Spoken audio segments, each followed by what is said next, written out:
જ્યારે આપણે કોઈ પણ પક્ષના કોઈ નેતાને મત આપીએ છીએ ત્યારે આપણે તેમની પાસેથી શું અપેક્ષા હોય કે તે સાંસદ બને તો સંસદ ભવનમાં જઈને, ધારાસભ્ય બને તો વિધાનસભામાં જઈને આપણા પ્રશ્નોનું, આપણી સમસ્યાઓનું સમાધાન કરે। જો આપણા પ્રશ્નો કે સમસ્યાઓની રજૂઆત ઉપલા સ્તર પર થાય તો આપણને પણ મત આપ્યાનું સંતોષ થાય। ગુજરાતના કે ગુજરાતી પ્રજાના ઘણા પ્રશ્નો ગઈકાલે રાજ્યસભામાં ચર્ચાયા હતા, જ્યાં શક્તિસિંહ ગોહિલ ભાજપ પર ખૂબ આકરા પ્રહારો કર્યા હતા। શું હતા શક્તિસિંહ ગોહિલના આકરા શબ્દ પ્રહાર? જાણીએ અહેવાલમાં। જય હિન્દ BS9 TV ન્યૂઝ પર આપની સાથે હું છું નિધિ ગઢવી। કોંગ્રેસ સાંસદ શક્તિસિંહ ગોહિલે ગઈકાલે રાજ્યસભા ગરજાવી હતી। તેમણે ભાજપ પર જે પ્રહારો કર્યા હતા એ કદાચ ભાજપના દરેક વ્યક્તિને ખૂબ આકરા લાગશે। તેમણે ગુજરાતના પાયલ ગોટી અને સુરતના રત્ન કલાકારોના પ્રશ્નોથી લઈને મહાકુંભમાં થયેલ ભાગદોડમાં મૃત્યુ પામેલાના નામ જાહેર કરવા અંગે ઉત્તર પ્રદેશ સરકાર પાસે પણ માંગ કરી હતી। અને જે લોકોને અમેરિકાથી ભારત પરત મોકલવામાં આવ્યા છે તેમના મુદ્દાને લઈને પણ તેમણે વાત કરી કે ડોનાલ્ડ ટ્રમ્પના ચૂંટણી પ્રચારમાં પીએમ મોદી પહોંચ્યા હતા અને હવે ભારતને તેનું આવું પરિણામ મળી રહ્યું છે। સાંભળીએ શક્તિસિંહ ગોહિલના એ આકરા પ્રહારો। श्री शक्ति गोहिल। धन्यवाद महोदय, मुझे खुशी है कि आप जैसे विद्वान चेयर में बैठे हैं और मुझे बात करने का मौका मिला है। तो मैं ज़रूर ये कहूँगा कि राष्ट्रपति जी के अभिभाषण उस सरकार की दिशा और दृष्टि दिखाता है। बड़े दुख के साथ कहना पड़ता है कि सरकार ने जो अभिभाषण तैयार करके दिया है उसमें ना दिशा है ना दृष्टि है। यस। अभिभाषण के धन्यवाद प्रस्ताव को लेके हमारी बहन किरण बेन आई है, जो मेरे साथ उन्होंने काम किया है। मैं बड़ी इज्जत करता हूं उनकी। कांग्रेस पार्टी में पली बड़ी, जो संस्कार मिले उसको वहां वजह होगी, पर यह सरकार भी ऐसा करती है कि ऐसे ऐसे लोग, अच्छे अच्छे लोग आए तो सही उनके पास, उनको काम क्या देते हैं? जाओ गाली दो कांग्रेस पार्टी को, जिसने तुमको बड़ा किया उसको गाली दो, उसके खिलाफ बोलो। अरे उसको मंत्री बनाओ, आप वो काबिल है, मंत्री बनाइए उसको। मैं कहता हूं महिला सम्मान करना है तो पहले किरण बेन को कैबिनेट मंत्री बना के देखिए आप, सिर्फ हमें गाली देने के लिए मत रखो। और जब ये लोग हमें गाली देते हैं फिर कोई ना कोई चला जाता है उसके पास और आपकी कोई उनसे लड़ाई है क्या? नहीं, बिल्कुल प्यार है, आपने कोई लड़ाई। सिफारिश मैं बड़ा सम्मान करता हूँ। सिफारिश कर दी तो मैं सिफारिश कर रहा हूँ तो सर कोई ना कोई चला जाता है उसके पास। और फिर वो हिंदी फिल्म का एक डायलॉग है ना, रंगा खुश हुआ, हमें गाली देने पे उसको सुनाया जाता है। सर मैं महोदय ये जरूर कहता हूं कि ये अभिभाषण के पेज 17 पे जो बात लिखी गई है, पेज 17 अभिभाषण का, जहां लिखा गया है कि हमारे सैन्य पे हमें फक्र है। मैं कहता हूं इस हाउस ने, इस देश में बैठे हर नागरिक को हमारी सेना पे फक्र है। अगर हम चैन की नींद सो सकते हैं तो हमारे वो जाबाज जवान दिन रात सरहद पे है, तब हम चैन की नींद सोते हैं। बड़ा दुख होता है सर, मेरे पास इसी हाउस में जो कमेटी का रिपोर्ट सबमिट हुआ था 19 फरवरी 2022 का, वो रिपोर्ट है और इस रिपोर्ट में लिखा गया है कि मेरे सैन्य के उस जांबाज जवानों को लाइफ सेविंग सामान या जरूरी सामान उस स्टोर में वो पड़ा मिला जिसकी एक्सपायरी डेट हो गई थी। और एक्सपायरी डेट हुआ सामान अगर मेरे उस जांबाज जवानों को देती है सरकार, और ये रिपोर्ट कमेटी की है जहां बीजेपी कांग्रेस के सभी साथी बैठ के इसका विश्लेषण करते हैं, यूनानिमस रिपोर्ट आती है, और जब वो उस रिपोर्ट में लिखा है तो उसका संज्ञान लेके सरकार को, सिर्फ लफ्जों की सजावट तो बहुत आसान है, दिल से भावना होनी चाहिए उनके लिए काम करने के लिए। मैं बड़े भारी मन के साथ कहता हूं, मेरे गुजरात के बस अब कुछ ही महीने में 2 जाबाज जवान शहीद हुए। अग्निवीर था हमारा ये जामकंडोना के हंसवड़ गांव का महिपाल सिंह, विश्वराज सिंह महिपाल सिंह। सर, उसकी फौज में जिस तरह से काम वो कर रहा था, पता नहीं क्या हुआ, पास में गन की बैरल फटी, ये शहीद हो गया। दूसरा मेरा जाबाज भाई गुजरात का रोहित डांगर, भावनगर के नेसड़ा गांव का रहने वाला, पैरामिलिट्री फोर्स में, जिस तरह से उसकी मृत्यु हुई। मैं गया था, परिवार एकदम गरीब। अब उनकी चीजें, उनका पोस्टमार्टम रिपोर्ट, उसके लिए उनको दर दर की ठोकरें खानी पड़ी। हमें शर्म आनी चाहिए। शेम। उनको जो हक मिलना चाहिए। क्यों हम विरोध करते हैं अग्निवीर का? क्योंकि जो शहीद हुआ उसे ना शहीदी का दर्जा मिलेगा, ना वो परिवार कहा जाएगा कि बेटा शहीद हुआ, क्योंकि वो अग्निवीर था। ये शर्म की बात है। एक सिपाही का काम, हमारी रक्षा का काम करने वाले को हम ठीक से नहीं रख पाए। सर, मैं हिंदू हूं, मैं मेरे कुल देवता की पूजा करता हूं, मेरी देवी मां की आराधना करता हूं, मोक्ष की प्राप्ति के लिए करता हूं। मैं मतों की राजनीति के लिए मेरे देवी देवता का उपयोग नहीं करता। मैं हिंदू हूं, मुझे फक्र है कि मेरे मजहब में ऐसे धर्म गुरु हुआ करते थे कि राजा, सत्ता पे बैठने वाले उस राजा को भी पीठ पे वो पहले दंड मारते थे कि राज सत्ता पे बैठने से पहले याद रखना कि तुम्हारे ऊपर भी धर्म सत्ता है। दुख है इस बात का। आज भी कुछ ऐसे संत हैं जिसको देखते उसके चरणों में मस्तक झुक जाती है, पर सिर्फ भगवा पहन लेने से कोई साधु संत नहीं बन सकता है। वो रावण था, ऋषि का रूप लेके सीता मैया का हरण करने गया था। उसी तरह सत्ता के हरण के लिए अगर कोई संत का, ऋषि का रूप लेता है, मुझे दर्द होता है। वो मेरे मजहब को बदनाम करता है, मेरे धर्म को बदनाम करता है। ऐसे को साधु संत कहलाने का कोई अधिकार नहीं है। सर, दर्द होता है महोदय, दर्द होता है कि जब धर्म की बात को एक पॉलिटिकल इवेंट बनाया जाता है। मेरा हिंदू धर्म वो है, वो एक गरीब के लिए भी कहता है कि मन चंगा कथरोट में गंगा। जाने की जरूरत नहीं, तू गरीब है भाई, तेरा मन साफ है तो तेरी कथरोट में भी मां गंगा है। और जब मां गंगा के पास, शास्त्र कहते हैं, कोई गलत आदमी जाके स्नान करता है तो मां का प्रकोप भी उठता है और निर्दोष लोगों को जान भी जाती है। मैं सरकार से महोदय आपके जरिए विनती करता हूं, बता दीजिए नाम उनके, कौन कौन वहां पे गए थे, किसकी मृत्यु हुई है। मैं पूरी कांग्रेस का पार्टी की ओर से श्रद्धा सुमन समर्पित करते हुए मांग करता हूं कि पूरी लिस्ट जारी की जाए। दुख हुआ उस वक्त जब मेरे बनासकांठा का एक गरीब परिवार का मालधारी का बेटा, कहीं उसका कहीं से पता नहीं लग रहा था, वो गंगा स्नान के लिए कुंभ में गया था। परिवार रो रहा था, कह रहा था उस नंबर तो लगता नहीं यूपी ने जो जारी किया है।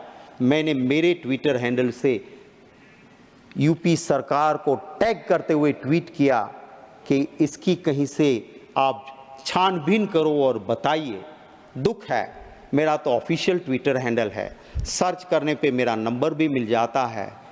कोई सरकार के किसी भी अफसर का अभी तक एक मेंबर पार्लियामेंट को फोन नहीं आया कि गुजरात से युवा आया था और इसका हमने ये छानबीन की है।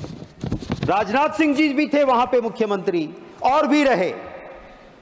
मैंने परसों ही यहां पे पूछा, कहा उन्होंने कि हाँ शक्ति सिंह, कभी भी वीआईपी के लिए कुंभ में कोई व्यवस्था हम नहीं की थी और कभी भागदड़ दिक्कत नहीं हुई थी। क्यों आप की ऐसे?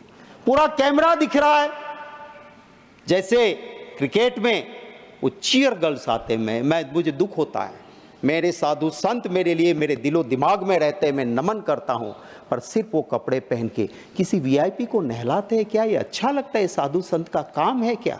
दर्द होता है उस वक्त पे, और माँ गंगा भी उससे दुखी होती है, ये मैं जरूर कहूँगा। मैं ये भी कहूँगा कि महिला सम्मान की बात अभिभाषण में हुई है। अभी अभी ह्यूमन राइट कमीशन ने एक संज्ञान लिया।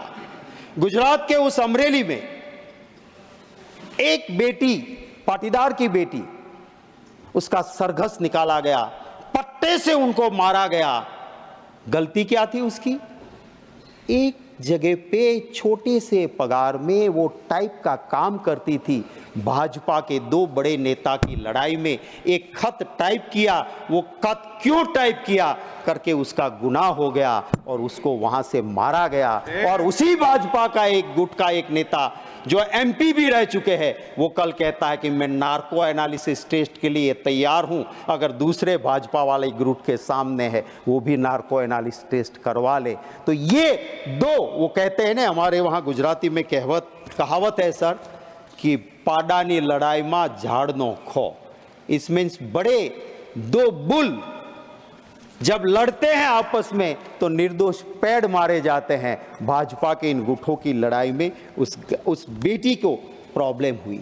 मुझे अभिभाषण में मेरी उम्मीद थी कि मेरा डायमंड पॉलिशिंग बिजनेस जो रोजी देता है, रोजगार देता है सूरत में, वो मैंने पहले आगाह किया था लैब ग्रोन डायमंड को लेके। मोदी जी जाके अमेरिका जाके वो लैब ग्रोन डायमंड दे के आए, तब से सूरत में मंदी है, लोग आत्महत्या करते हैं। उसको उगारने की कुछ तो बात होगी, नहीं हुई, उसका दुख है। वहां का टेक्सटाइल उद्योग सर ऑक्सीजन पे है, कोई बात अभिभाषण में नहीं हुई है। दुख होता है सर, जिसके माँ बाप ने आजादी की लड़ाई में भाग लिया, हिस्सा लिया। इस सरकार को वो हुसैन भाई पसंद नहीं है पर शेख हसीना पसंद है। इस बात को जब मैं देखता हूं तब मुझे दर्द होता है कि क्यों आप ये करते हो।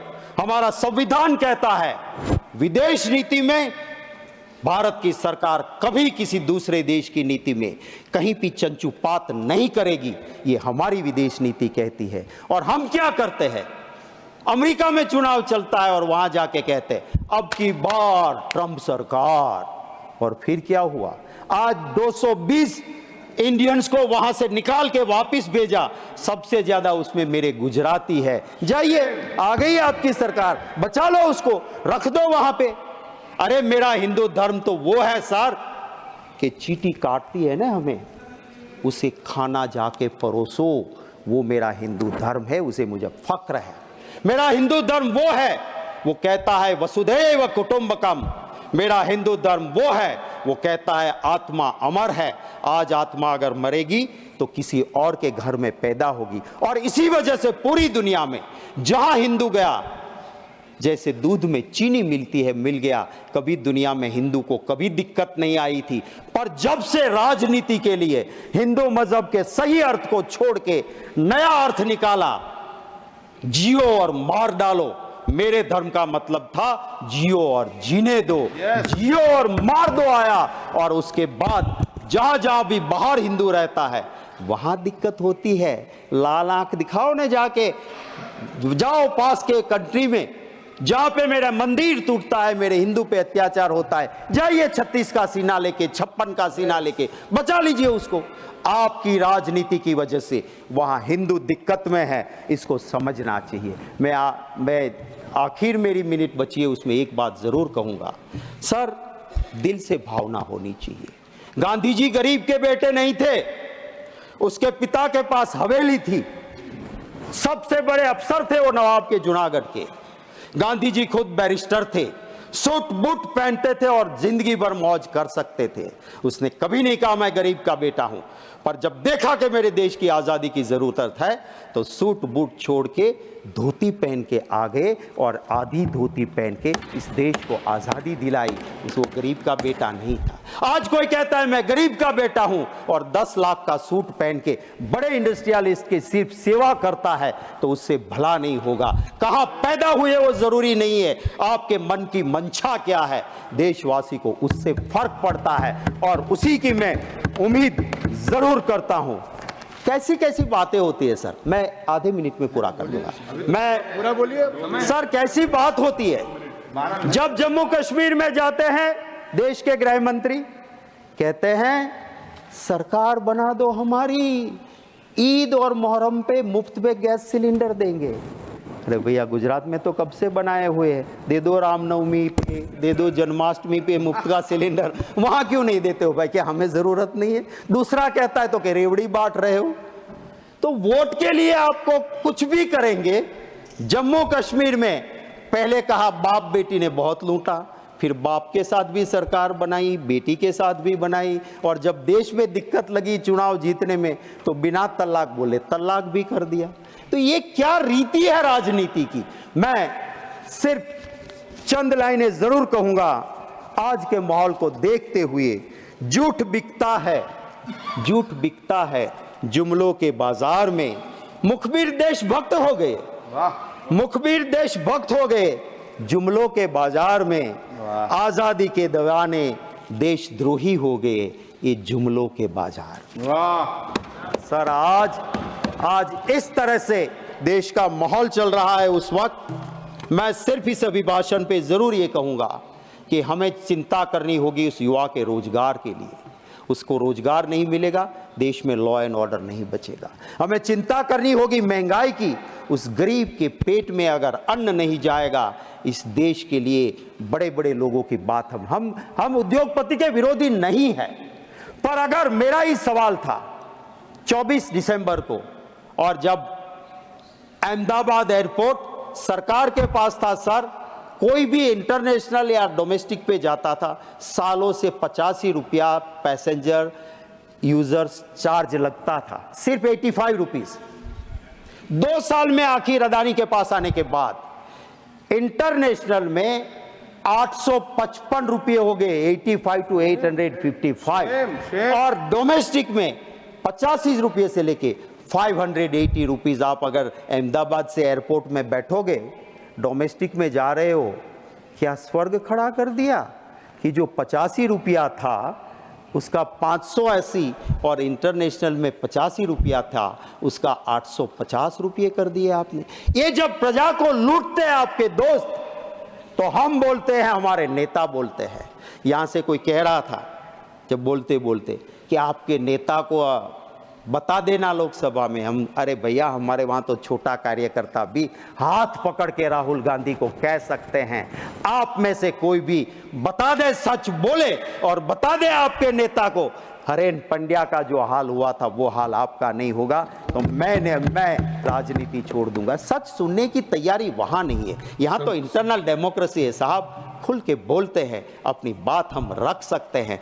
इसी तरह से हम यहाँ के राष्ट्रपति जी के अभिभाषण के मुद्दों पे मैं सिर्फ यही कहूंगा कि जनता की बात करें, उसको परिपूर्ण करें। संक्षेप कर दें। जी मैं कंक्लूड कर दूं सर, स्मार्ट सिटी की बहुत बातें हुई थी, आज के अभिभाषण में वो गुम है। गरीबों के आवास के आंकड़े और सच्चाई काफी दूर है। मैं दिल से धन्यवाद करता हूं आपका महोदय, और मेरी बात को यहीं पे खत्म करता हूं। Thank you very much. धन्यवाद शक्ति सिंह जी। તેમણે એક જે વાત કરી કે અમે તો રાહુલ ગાંધીનો હાથ પકડીને તેમને દરેક રજૂઆત કરી શકીએ છીએ, પરંતુ જો તમે એવું કરવા જાવ તો તમારી હાલત હરેન પંડ્યા જેવી થઈ જાય। આ કહીને તેમણે અહીંયા હરેન પંડ્યાની વાતને પણ તાજી કરાવી હતી। મહાકુંભમાં આવતા વીઆઈપી ને ચીયર લીડર સાથે તેમણે સરખાવ્યા હતા, અને સિવાય પણ જેમ આપણે જોયું તેમ તેમણે ઘણી બધી વાતો કરી, ઘણા બધા આકરા પ્રહારો પણ કર્યા। આ બધા વિશે તમારું શું માનવું છે એમને કમેન્ટ કરીને ચોક્કસથી જણાવજો। આવા જ વધુ અહેવાલો સાથે મળતા રહીશું। તમે મારી યુટ્યુબ ચેનલને સબસ્ક્રાઇબ કરવાનું અને અમને ફેસબુક અને ઇન્સ્ટાગ્રામ પર ફોલો કરવાનું ભૂલશો નહીં। બાકી અવનવી અપડેટ્સ માટે આપ જોતા રહો BSI ટીવી ન્યૂઝ। નમસ્કાર।